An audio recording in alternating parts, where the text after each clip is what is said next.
queria abrir a palavra com os irmãos em Isaías, capítulo 60. Isaías, capítulo 60.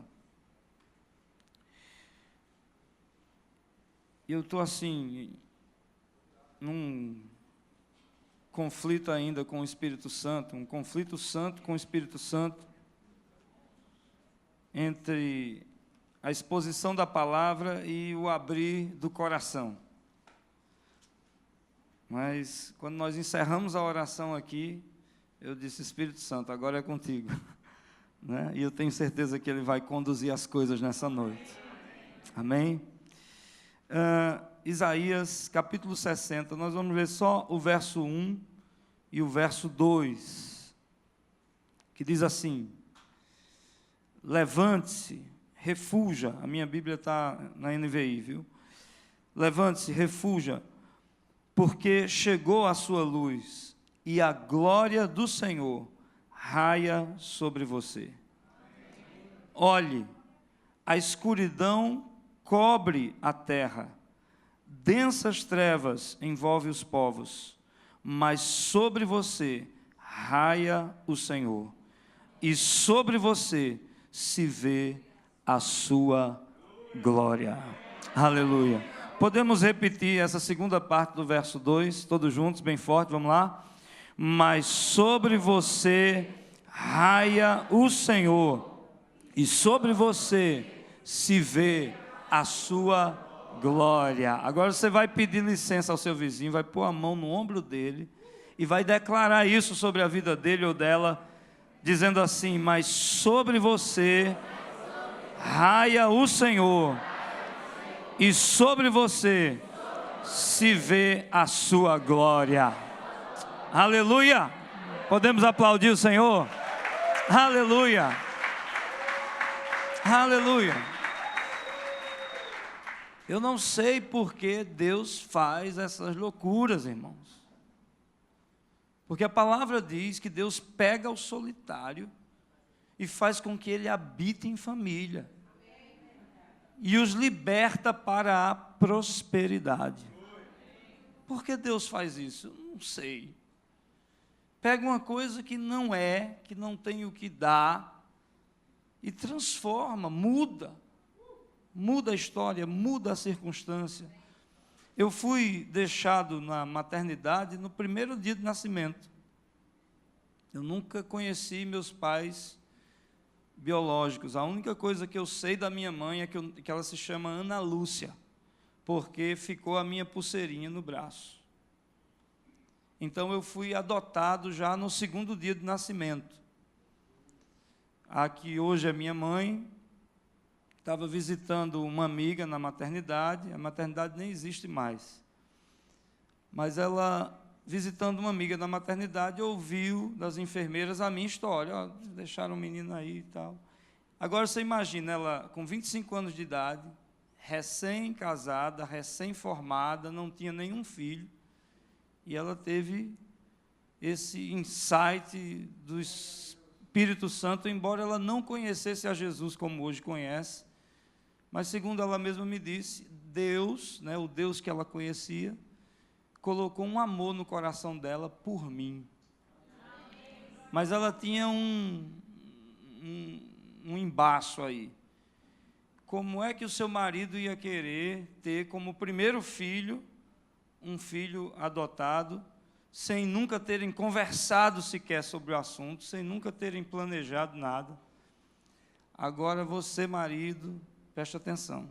E você, solteiro, preste mais atenção ainda. Porque mulher, quando quer um negócio, só Jesus na causa. Naquela época as coisas eram... Aleluia. Esse Glória já disse tudo. Mas, enfim, ela combinou com uma amiga de me colocar na porta da sua casa. Você imagina? Naquela época era tudo mais fácil. simplesmente levava para o cartório, registrava como seu e pronto. Hoje em dia não, né? A burocracia é grande, mas enfim. E ela fez isso. De repente vai meu pai, né, que hoje é meu pai, saindo para trabalhar de manhã cedo. Quando abre a porta do terraço, está lá o pacote. E ele toma um susto. Né? Lita! Aí dá um grito, Lita! Sabe por que Lita? Coisa de sertanejo. Meu avô é Daniel, minha avó é Julita. Aí ficou Danielita. Né? Pronto. Lita! Vem cá! Lá vem ela. Quando olhou aquele pacote,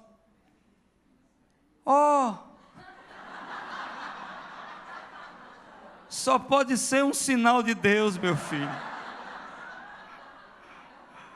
Ai, é muita graça de Deus na minha vida, não é não? É muita graça de Deus. E no início da minha vida, da minha infância, as vagas lembranças que eu tenho é de ter sido criado num ambiente de muito amor mesmo. Assim. Meu pai, depois ele me contou que estranhou nos primeiros dias, mas com o passar dos dias também foi criando amor, e um amor que hoje, meu pai é mais meloso, muito mais do que a minha mãe. Mas, enfim, eu fui criado nesse ambiente, né?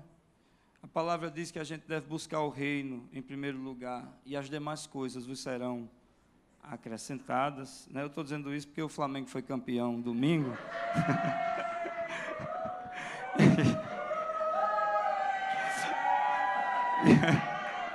E eu estava focado no metanoia, fazendo a obra, Deus trabalhando lá, né? Brincadeiras à parte. Herdei do meu pai, né? Costumava me levar para barzinho com a camisa do Flamengo e tal. Nós não viemos de uma família evangélica, como naquela época 95% da população já nascia católico, né? E não que eu esteja falando mal da Igreja Católica, mas eu estou só constatando uma realidade. E Deus para a gente era algo muito distante, porque apesar de serem católicos, não eram praticantes, né, nem sequer frequentadores da igreja. Então, eu aprendi Pai Nosso, Ave Maria e Santo Anjo. Né? Então, minha mãe me ensinou, antes de dormir, fazer essas rezas, que depois que a gente cresce, a gente até esquece. Pelo menos no meu caso, eu deixei de lado. E o grande problema da nossa casa, né, o grande mal da nossa casa era o álcool. Meu pai bebia bastante. Então, às vezes, quando vinha da farra, aconteciam até agressões lá em casa, e essa foi a grande motivação para a separação. Quando eles se separaram, eu tinha 6 anos de idade, de 5 para 6 anos de idade. Então, é muito traumático, né? Eu me lembro a minha despedida do meu pai, e interessante que é como se eu sentisse que meu pai estava realmente indo, porque depois da separação, a coisa se agravou em relação à bebida, e eu perdi realmente contato com meu pai. Via muito esporadicamente, né? Datas especiais, assim, mas ele, enfim, caiu na sarjeta, foi uma fase muito difícil. E minha mãe, depois de 1 ano, mais ou menos, começou um outro relacionamento, agora com um primo dela. E eu queria só explicar o contexto. É que meu avô, o pai da minha mãe, sempre foi delegado, né? Então, foi delegado de Cabedelo a Cajazeiras. E o meu padrasto, agora, é primo legítimo da minha mãe. Quer dizer, o pai do meu padrasto é irmão de sangue do meu avô por parte de mãe, que também é delegado. É uma geração só de delegado. E é uma turma sangue no zóio, né? Assim, não tem muita Elisabel, não. Está entendendo, né? Enfim. Então, quando minha mãe e meu pai brigavam, isso era quase que diariamente, era pau de dar em doido. da gente ficar tenso dentro de casa, né? Essa história de diálogo, de conversa, isso não existia, não. Carinho, afago, né? Você chegasse em casa arranhado, você ainda levava uma pisa, porque se arranhou. Se chegasse apanhado, apanhava de novo, para aprender a não apanhar, né? E assim, duas pessoas instruídas, muito bem instruídas, minha mãe professora da universidade, de matemática pura, meu padrasto médico, mas todos os dois andavam armados. Minha mãe ia para o trabalho com 32 na bolsa. Meu padrasto também, com arma no carro, né? E você imagina aquela tensão, né? Quando eles brigavam, era uma coisa terrível. E, às vezes, eu até me perguntava, né? Porque eu pulei até uma parte da história, que quando minha mãe resolveu morar com meu padrasto, eu já tinha uns 7 anos de idade, a gente não tem escolha, ninguém pergunta se você quer ir, se você está gostando, é um acessório, né? Vai. E quando eu cheguei naquela casa, que eu nunca tinha ido, né? Já tinha lá 2 filhos do primeiro casamento do meu padrasto. Um era tão mais velho que a gente quase não tinha relacionamento, mas o filho mais novo dele é 2 anos mais novo do que eu. Então, a gente se tornou unha e carne. E a criação era mais ou menos assim, se a gente fizesse alguma coisa errada, meu padrasto dizia, deixa de besteira, quando minha mãe vinha brigar, né? Porque é besteira, tu não aprontava também, a gente não aprontava também. Então, tudo que ele dizia, então, esse foi o melhor padrasto do mundo. Gostava de moto, de esporte radical. Então, ele discipulou a gente para andar de skate, andar de bicicleta, surfar, né? Então, era o melhor padrasto do mundo. Qual é o adolescente que o pai compra assinatura de Playboy? Eu, com 12 anos de idade, eu não tinha assinatura, era dele. Mas, para justificar, ele guardava no nosso banheiro. Aí era o playground, né? Agora, você imagina o caráter dessas duas criaturas, a personalidade, como vai se formando, né?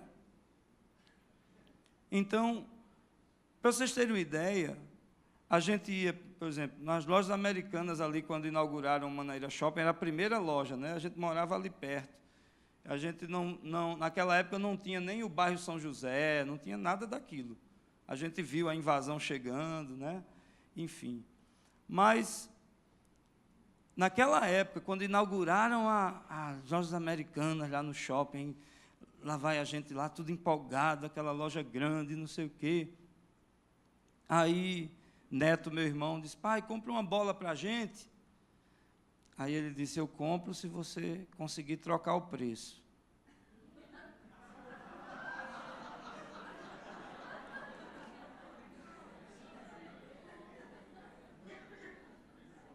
Minha gente, ele era médico, mas ele fazia isso por diversão. O pai dele era delegado em Princesa Isabel, e ele, durante a infância e juventude, pintava e bordava e não acontecia nada, porque ele era o filho do delegado. Então, foi essa a herança que nós recebemos. E ele ficava se divertindo com isso. Se você conseguir trocar o preço, eu levo. E aí saía de perto e a gente tudo, né, estigado. E daí vem a mania feia, né? Mentir, roubar, fazer o que é errado. E desde adolescente, as brincadeiras eram só de delinquência, de fazer o mal, e enfim. Depois a gente vai crescendo e vai percebendo que o grande motivo das confusões e discussões do casal era justamente ao lado da infidelidade dele, né? Então, enfim, gostava de... Como ele tinha moto, carro, né? Enfim, de chamativo, aí ele conseguia pegar as meninas, não sei. Quando minha mãe descobria, aí já viu. E o que aconteceu foi que, quando eu tinha 14 anos de idade, bem na fase que eu comecei a beber, comecei a ficar com as meninas, a gente começou a conhecer o mundo, minha mãe se converteu. Ela foi primeiro para um movimento carismático ali no altiplano, e de lá alguém convidou ela para ir para a escola bíblica numa igreja chamada Igreja Batista de Manaíra, que era só o terreno, uma capelinha e os cajueiros. Eu sei porque a gente ainda chegou a ir lá nessa fase, mas sabe o que é não fazer sentido para você, para mim, para o meu irmão? A gente ia, participava de algumas coisas, mas a ficha não caiu. Não, não é isso que a gente quer. E ela foi se firmando na Bíblia. E a gente começou nessa de bebê, luau, eu sempre toquei violão desde adolescente. Num desses luais, um cara amigo nosso ofereceu uma substânciazinha para colocar no nariz, né? É psicoplégico, é para dilatar a pupila, bota no nariz. Eu não estou dando a receita, não, é para terminar a história, viu? E a gente colocou aquele negócio lá no nariz e tal, e pronto, aí deu a longa, aí veio dragão, eu levei uma carreira de um poste que foi um negócio brabo. E agora, meu irmão, o mais novo, né? Eu devia estar com 14, ele com 12. O mais novo ficou tão viciado que o apelido dele se tornou Ciclope. Eita, lá vem Ciclope, lá vem Ciclope. Que era o tempo todo com a pochete e o psicoplégico. Mas essa experiência abriu as portas para a pior experiência da nossa vida. Porque daí foi maconha e outras drogas, né? Cola. Pronto, a partir daí, o que tivesse, a gente estava usando. E é aquela história, não, é só final de semana. É só final de semana. E a gente vai perdendo a identidade, um feriado, e dali a pouco um dia na semana, e começa a matar a aula para usar, até o ponto de deixar de estudar, não reconhecer mais a família, né? E eu posso dizer uma coisa, Deus usou a minha mãe de uma forma muito especial para nos alcançar, porque ela tinha todos os motivos do mundo para desistir da gente. Quando ela vinha falar de Jesus para mim, eu dizia, você está ficando lesa, está ficando doido, vai cuidar do teu marido, né? Era uma coisa para... E ela já sofria por causa dele, né? E via, assim, a família toda desmoronar. Só que, eu não sei de onde veio isso, ela começou a frequentar círculos de oração entre os pentecostais, os mais pentecostais. Então, na Batista, ela estudava a Bíblia, né, a palavra. E nos pentecostais era a oração, era o fogo, e aquela cambada de crente lá para casa, fazer vigília e tal. Enfim. Um dia ela, desesperada, meu irmão tinha sido preso, e desesperada procurou um pastor.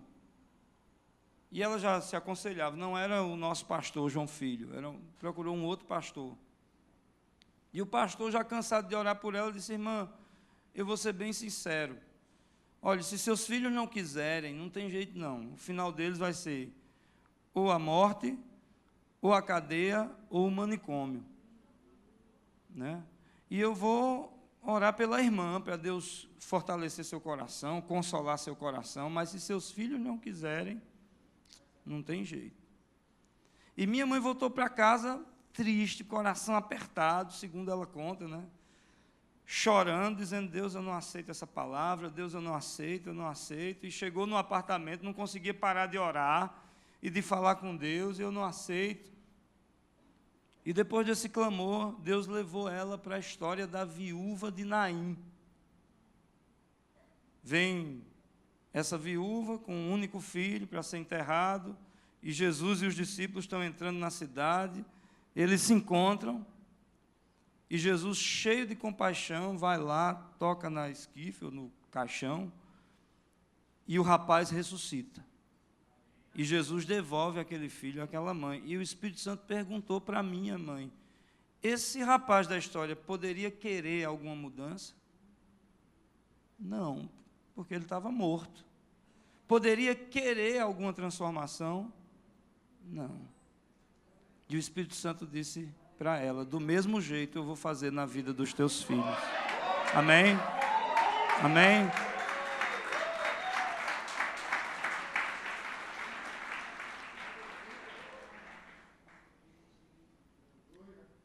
E a gente não pode nem culpar aquele pastor. Porque, segundo a palavra, o homem não vê como Deus vê, ou melhor, Deus não vê como o homem vê o exterior. Deus vê o coração. Eu e você temos a triste tendência de só olhar para a circunstância. Mas Deus já vê lá na frente. Deus é todo poderoso, Ele é o dono do milagre. Amém? Não há nada impossível para Ele. E minha mãe orava, clamava, pregava versículo no guarda-roupa, pintava Jesus te ama de batom no espelho do banheiro. Essa velha está doida, ela está ficando doida, né? E está aqui Franco, Siniro, que conheceram, né? E tinha um grupo de oração na Batistinha. Depois a gente vai sabendo das histórias, né? De vez em quando eu chego num lugar, meu filho, orei muito pela sua vida. Eu digo amém, fez efeito, né? O Senhor é poderoso. Ah, pois é. A gente viveu esse tempo de angústia, né? E nós tivemos algumas experiências muito fortes espiritualmente e que também começaram a marcar a nossa história. Por exemplo, chega um senhorzinho lá de Bahia, irmão Manuel, velhinho, e esse senhor, ele foi bater lá em casa por uma direção do Espírito Santo. Era um domingo, e o irmão Manuel chega lá e quando atende o interfone quer falar com minha mãe, porque tem uma palavra de Deus para minha mãe. Aí minha mãe manda ele subir. Ele subiu, meu padrasto estava deitado no sofá, assistindo TV, nós estávamos no quarto, e minha mãe disse: olha, venham todos para cá, que o irmão aqui veio aqui para orar pela família. Aí pronto, né? A gente já vai naquela disposição, né, de ir e tal. E meu padrasto disse: não, eu não vou não, pode orar aí você. Não, venha, e ela tanto insistiu que ele veio. E quando o irmão Manuel começou a orar, foi orando, quando ele terminou a oração, olhou para o meu padrasto e disse: por que você matou aquele bode? Aí todo mundo ficou assim, né? E pronto. Esse velhinho vai levar um tiro aqui.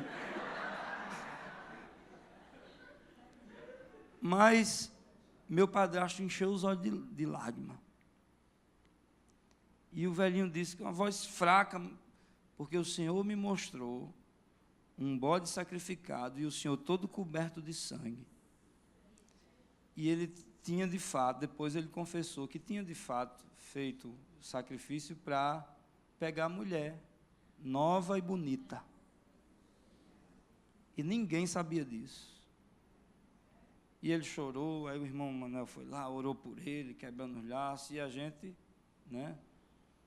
Na hora, a gente não sabe se acredita, se não acredita, mas, na verdade, essas experiências vão chamando a nossa atenção, né?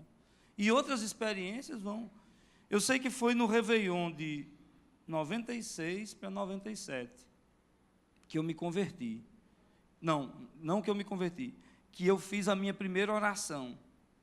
Porque nesse Réveillon eu tinha passado a noite com a galera daquele jeito, usando droga, menina e tal, e terminou o dia amanhecendo ali naquele Bahamas, aquele estado deplorável, né? As meninas que estavam com a gente, menina vomitada, o outro lá caído, arriado, cheio de droga, e eu me levantei e fui andando para a nossa casa, fui a pé, sozinho, e eu disse: Deus, se o Senhor existe, me tira dessa vida.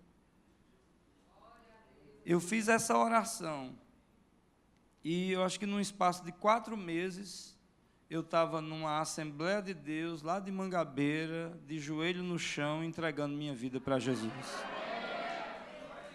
E louvado seja o Senhor,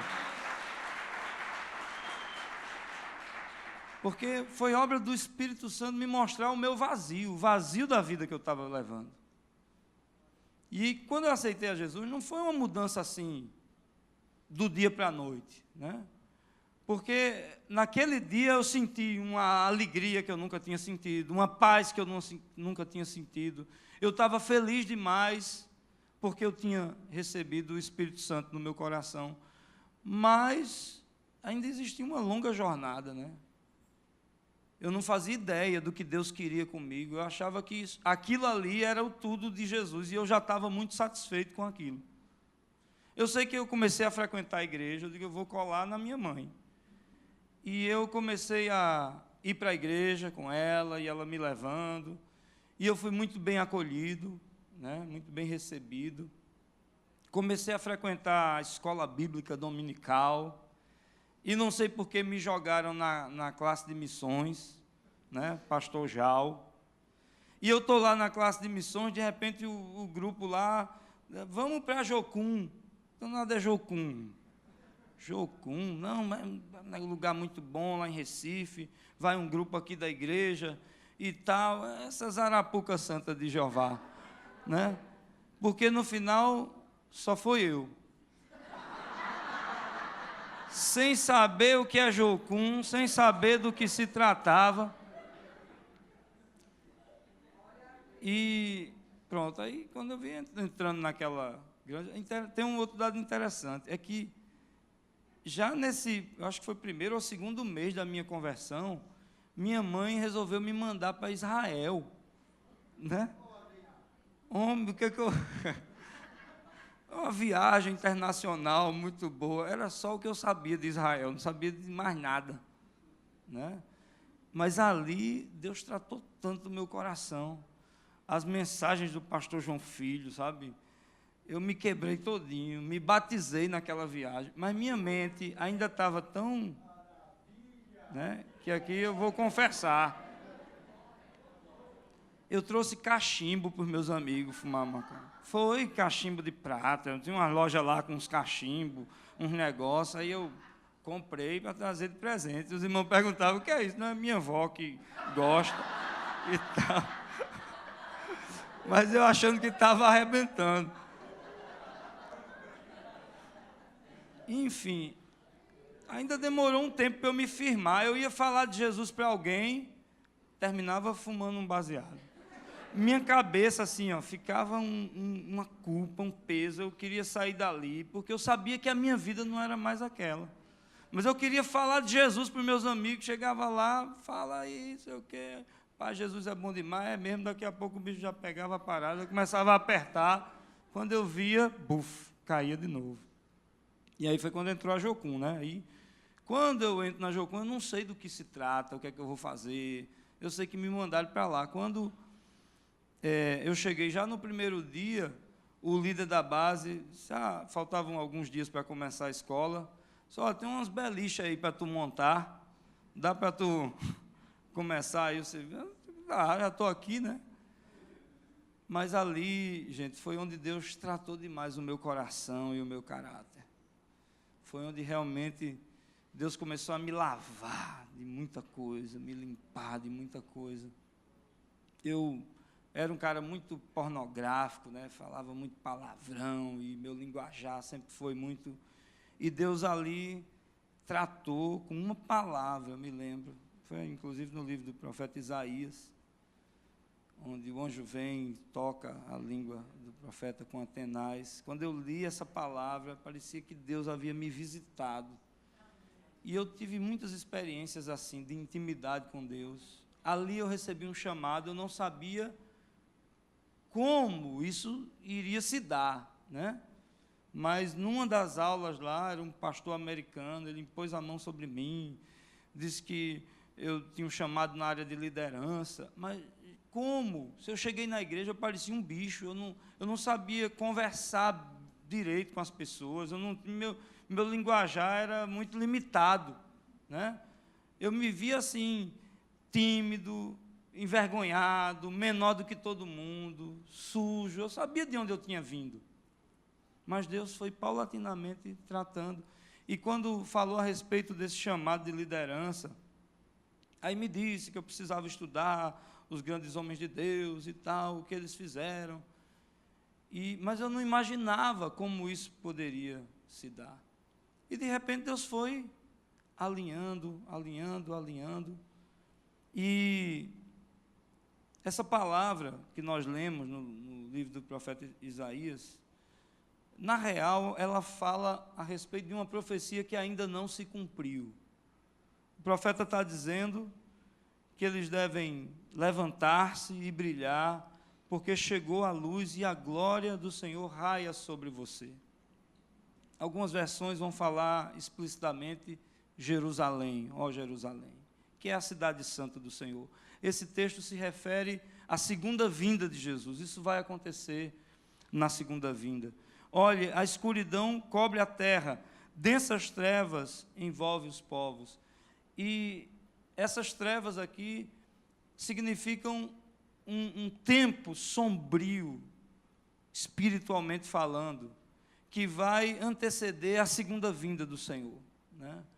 Mas, apesar disso, virá o brilho da glória de Deus sobre Jerusalém e sobre os habitantes de Jerusalém. Mas Deus me deu uma outra ótica sobre esse texto, que, na verdade, nós somos o novo Israel de Deus, amém? Nós, igreja do Senhor. E essa palavra se aplica perfeitamente a nós também. O que eu gostaria de compartilhar com você nessa noite é que, primeiro, nós não podemos ignorar a realidade do tempo em que nós estamos.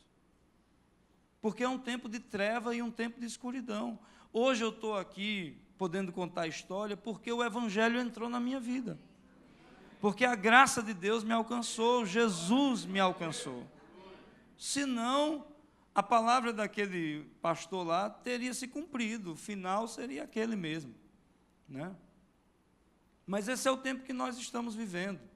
Pessoas sofrendo, gemendo. Que testemunho lindo, né, dessa jovem, de como ela foi resgatada. E o profeta está dizendo: olhe, né? Atente para isso, abra os seus olhos. A escuridão encobre a terra, densas trevas envolve os povos. Nós não podemos negar essa realidade. E por isso mesmo nós precisamos nos levantar. O texto diz: levante-se, brilhe, quer dizer, resplandeça. Porque é disso que o mundo precisa. O mundo não precisa de mais uma religião. O mundo precisa de homens e mulheres cheios da presença de Deus, brilhando a luz do Senhor, a glória do Senhor. E eu acho que esse foi um outro grande milagre que o Senhor fez na minha vida. Eu sou muito grato à igreja de onde eu vim, né, onde eu fui gerado ali, tratado. Eu fui muito do meu discipulado foi da Jocum, porque são 5 meses imerso ali, né, mas eu tive um corpo ali na nossa igreja que me ajudou muito. Ali eu dei os primeiros passos, inclusive ministerialmente falando. Mas eu olhava e eu aprendi a olhar o Evangelho por uma ótica completamente diferente. Eu mesmo, né, me furtava do sobrenatural de Deus. Batismo no Espírito Santo eu não acreditava. Para vocês terem uma ideia, naquela época, eu era convidado para pregar na Assembleia de Deus, eu brincava, quando eu via os irmãos orando em língua, né? Uma vez eu fui convidado para ministrar a palavra numa Assembleia de Deus em Santa Rita, e a juventude, o grupo de teatro, foi convidado para ministrar uma peça lá, tal, junto comigo. E, gente, os caras me colocaram lá na frente, né, cheio de trono, assim, na frente, e eu sentei ali, mas eu zombava, né, do mover do Espírito Santo. Estava lá os irmãos no fogo, tal, aí eu fazia... Tim! Mas não era nada, era zombando. É sério. Tira! Aí o pastor do meu lado, aleluia! E a juventude rindo, porque sabia que era gozação, que eu não acreditava naquilo. Mas Jesus sabe trabalhar. Olhe para o seu vizinho, diga assim para ele: Jesus sabe trabalhar.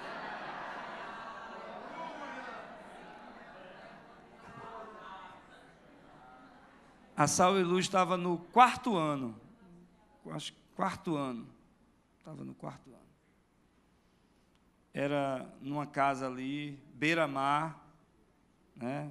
Colocamos uma tenda no terraço. Eu ministrava olhando para o mar. Os irmãos olhando para o terraço da casa.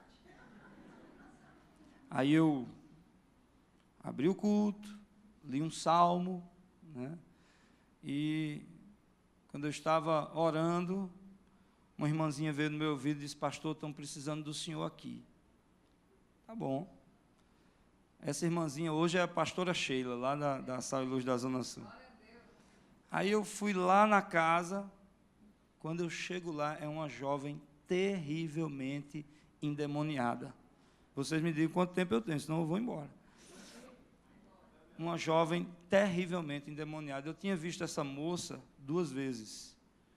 E na segunda vez que nos cumprimentamos, a pessoa que convidou ela para a igreja disse: pastor, engraçado, essa minha amiga disse que toda vez que chega perto do senhor dá vontade de chorar.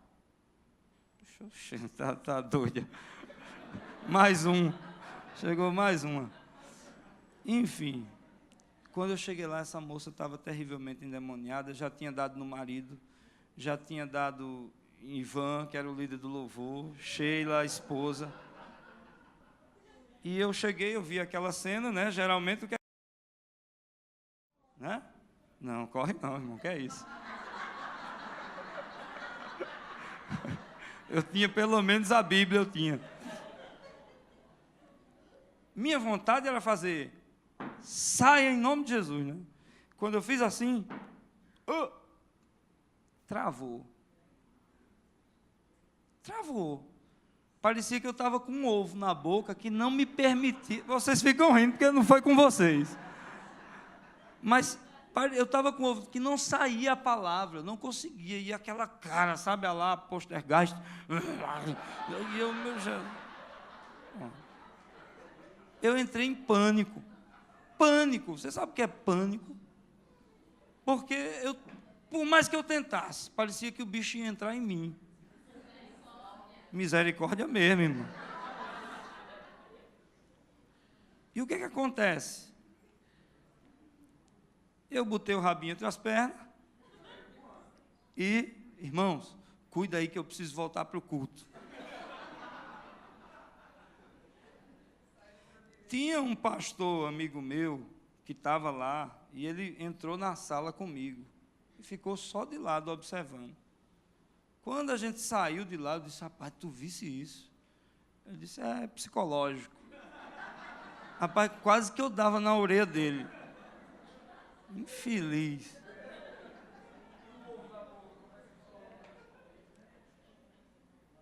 Irmãos, o culto terminou.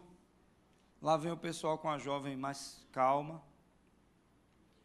Eu só pude dizer uma coisa: olha, eu não sei o que aconteceu, mas você vai ser liberta. Eu disse isso para ela. E ela foi embora. Na mesma hora eu lembrei de um desses pastores que minha mãe procurava, né, que era ex-pai de santo. Irmão Mano, lá da igreja Peniel, lá no Castelo Branco. Irmão Mano orou muito pela minha vida e tal. E eu lembrei logo dele. Pastor Mano. Liguei. Pastor Mano, diga, rapaz. É Rômulo, filho de Danielita. Rapaz, eu passei por uma situação aqui agora que você não imagina. Rapaz, o que foi? Aí expliquei a situação. Ele disse: não, traga ela aqui. Né? Segunda-feira tem uma adoração lá. E toda segunda ele traga ela aqui amanhã que a gente... Aí eu, beleza, amém. Depois caiu a ficha. Como é que eu vou levar essa mulher no meu carro, Jesus? Né? Pensa numa missão. Rapaz, eu ia dirigindo e aqui, ó, o zoião no retrovisor.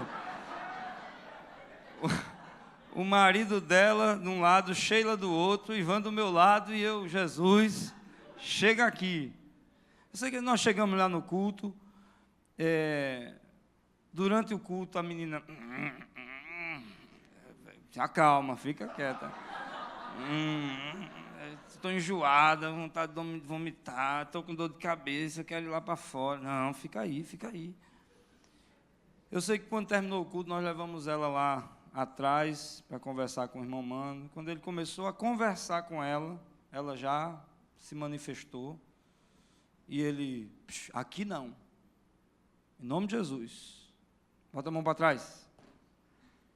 Em nome de Jesus. Vai, junta aí, pega as tuas trouxas, tua bagagem toda, vai. Dê um comando lá, em nome de Jesus. Pronto, a menina. Jesus, o que é isso aqui? Eu sei que conversamos mais um pouco, ele deu um abraço nela, todo mundo foi embora, ficou só eu e Mano. Eu digo, agora vem aqui. Me explique, porque eu estou tão envergonhado. E não é só isso, eu estou com medo de voltar para a igreja, porque se eu estou na igreja e acontece isso de novo, eu não vou saber o que fazer. Eu comecei a entrar em pânico mesmo, eu comecei a evitar ir para a igreja. Mas, enfim, nessa conversa com ele, eu disse, olha, Romulo, se Deus permitiu que você tivesse essa experiência, é porque, de alguma maneira, Ele quer lhe usar nessa área. Então, o conselho que eu lhe dou, estabeleça 40 dias de jejum e oração na igreja e comece a buscar a presença do Espírito Santo em oração, em jejum, em vigília. E eu, na hora, primeira coisa que eu fiz, cheguei no culto de quarta-feira, culto de oração, 40 dias de jejum e oração, né? Lancei assim para a igreja, na época devia ter umas 40 pessoas, mais ou menos.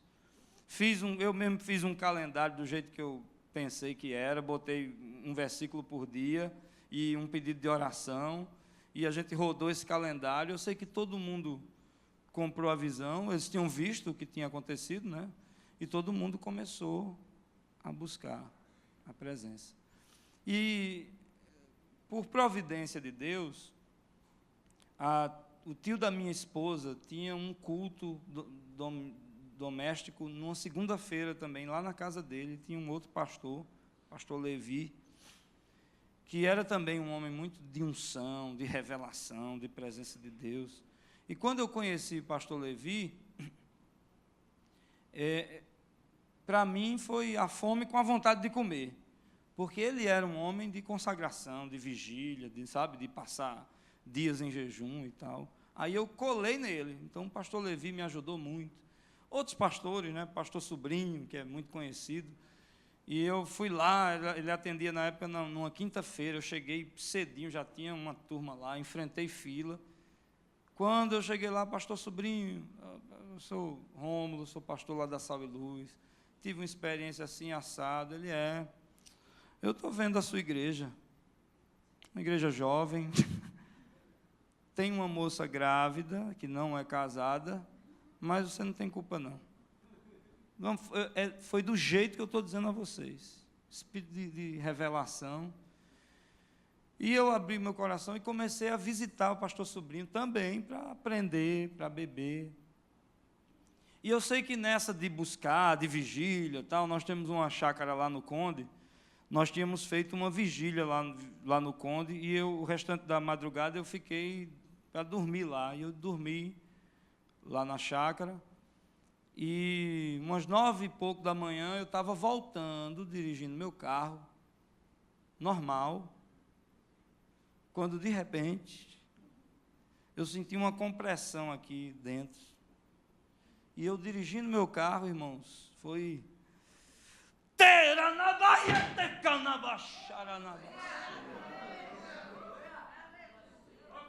E eu continuei até em casa.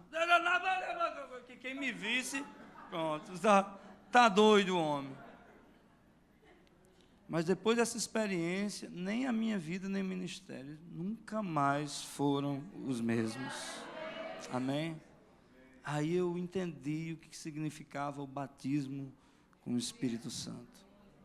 E tudo mudou. E a partir daquela experiência, as coisas começaram a acontecer. Era uma quarta-feira, à noite nós tínhamos culto, e nesse dia, não sei porquê, separei as mulheres num círculo, fiquei com os homens no outro círculo, e alguém de repente veio para mim, pastor, precisando do senhor aqui. Quando eu chego na outra sala, uma mulher deitada, parecia uma serpente. Parecia uma serpente mesmo, ela rastejava assim no chão. E aí foi tudo diferente, irmãos.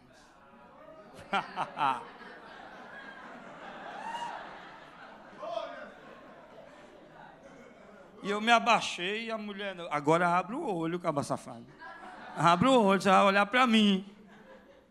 Porque a sensação que eu tinha era de que saía fogo dos meus olhos, fogo da minha boca, fogo das minhas mãos. Você pode aplaudir o Senhor e dar glória a Deus. Aleluia. Aleluia. Aleluia. E não é mérito, irmãos. Não é mérito. Eu simplesmente tive o foco de querer Deus mais do que todas as coisas. Eu esqueci de estrutura de igreja, eu deixei de lado, sabe, e fui buscar Deus. Deus era o que eu precisava, por causa de uma experiência. O diabo nem sabia o bem que ele estava me fazendo quando me deu aquele susto, né? E de fato tudo passou a ser diferente. Aí Deus começou a dar promessa, olha, alarga as tendas, né? E tudo mudou. E a Sal e Luz hoje, o que me deixa assim mais encantado é que a turma, quando viu tudo aquilo, mergulhou junto comigo de cabeça. Outros irmãos começaram a ser batizados pelo Espírito Santo.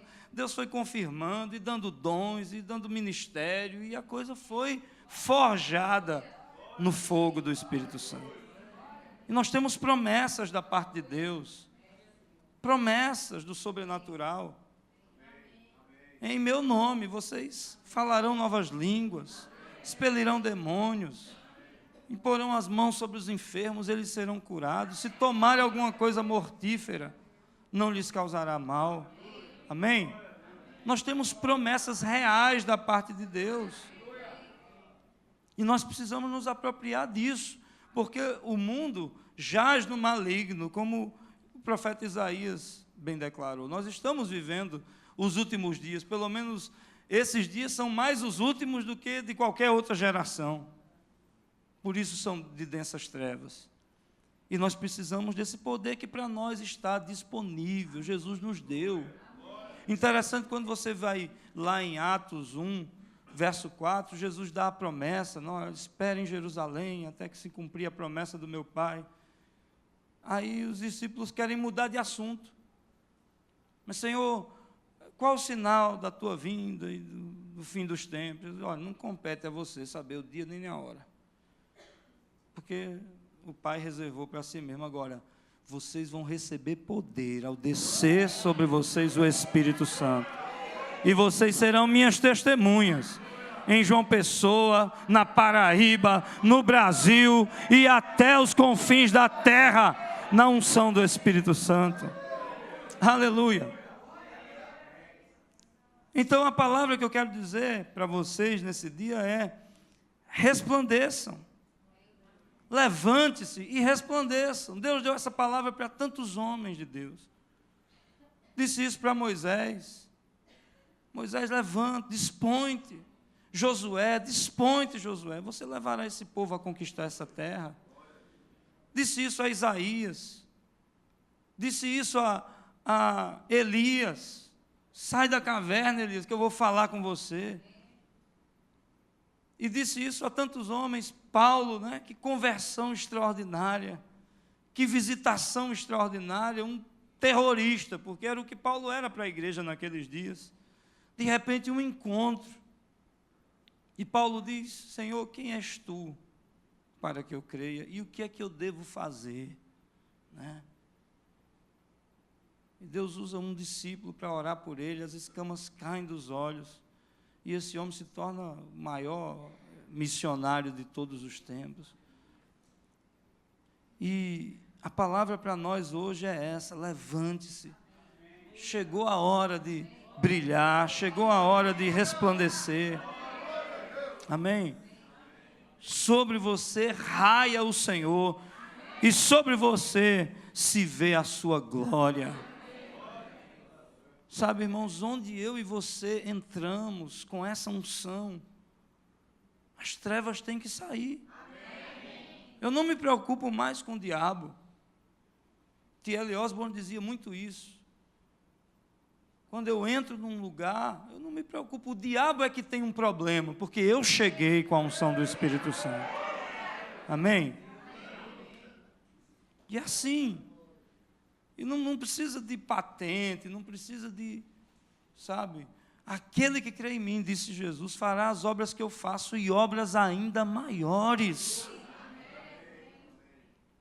Nós precisamos nos apropriar disso e nos posicionar, irmãos. Agora eu sei como o tempo é tempo de densas trevas, o diabo ainda consegue, mesmo na igreja, eu não estou falando de nenhuma outra igreja, falando da nossa realidade, eu percebo que o grande plano do diabo é ofuscar o brilho da glória de Deus na nossa vida. Quantas vezes eu já não me peguei, mesmo depois de tendo tido essas experiências, cabisbaixo, ansioso, preocupado. Mas o que é isso?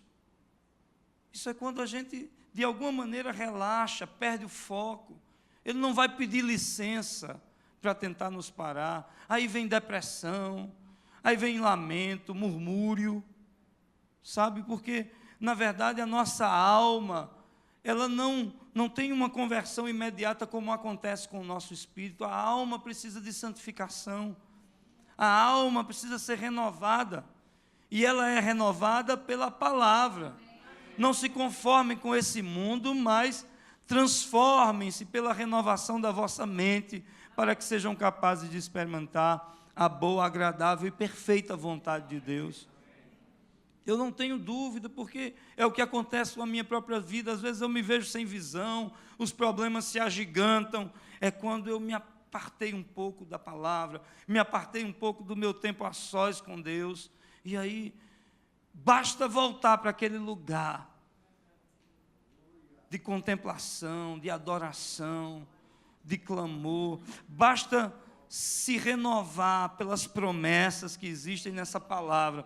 Aí você começa a receber o vigor sobrenatural, visão que naturalmente você não poderia ser. Irmãos, eu vou dizer uma coisa para você. Eu estava falando isso domingo.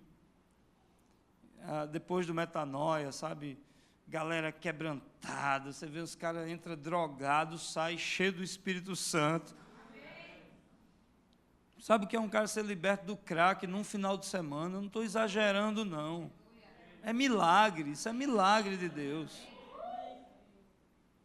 Mas eu vendo tudo aquilo ali acontecendo e dizendo, irmãos, eu não me sinto qualificado. Eu não me sinto capaz, eu sou um cara com tantas limitações e tantos defeitos, fruto de coisa errada mesmo que eu fiz, que eu vivi, oportunidades que tive que não aproveitei. Mas uma coisa é fato, Deus não está ligando para isso, não.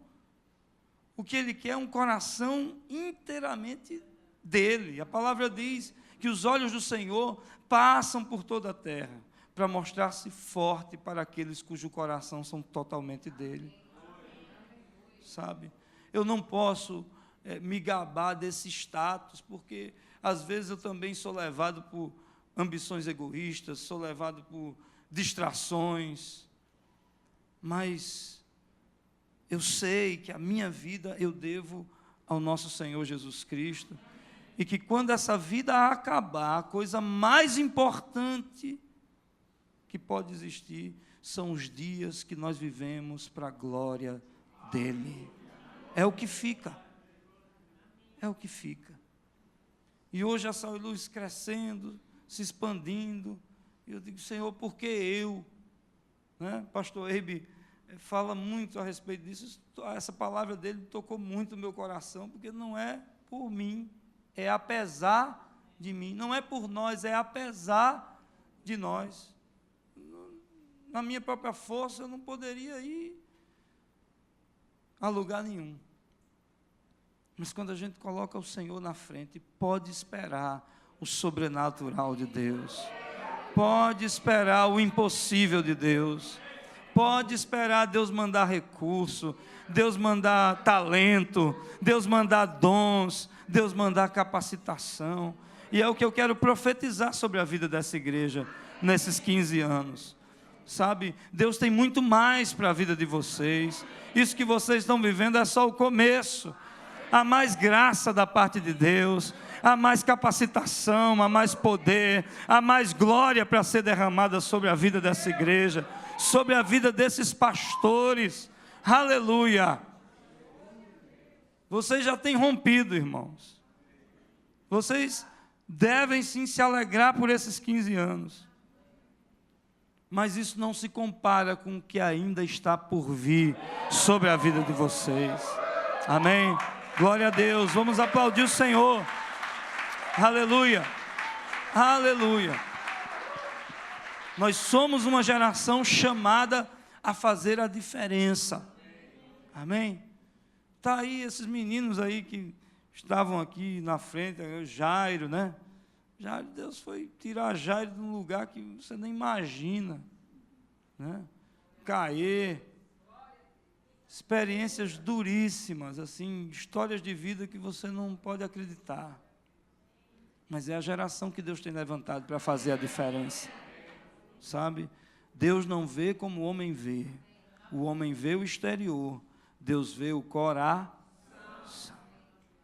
Se disponha, se entregue. Não significa que você vai ser um pastor, né? Deus pode te dar esse livramento. Brincadeira. Excelente obra deseja, né? Se Deus lhe chamou para o ministério, amém. Mas não significa que você vai precisar ser um pastor em tempo integral. Significa que você vai mudar o seu jeito de ser. Você vai se tornar a versão de Deus da sua própria vida. E é a melhor coisa que pode acontecer na vida da gente. Amém? Mas a palavra é essa: levante-se, olhe, veja a realidade, mas entenda que você está aí para fazer a diferença, para brilhar. Não permita que o diabo te oprima, te sufoque. Não permita que o diabo segue a tua visão. Não permita. Né? Como assim não permita? Eu já estou... Mas é a palavra que Paulo disse a Timóteo. Desperta, Timóteo, o dom de Deus que há em você, o qual te foi dado por imposição das minhas mãos. Timóteo era quem tinha a responsabilidade de se manter na visão, de se manter aceso. Amém?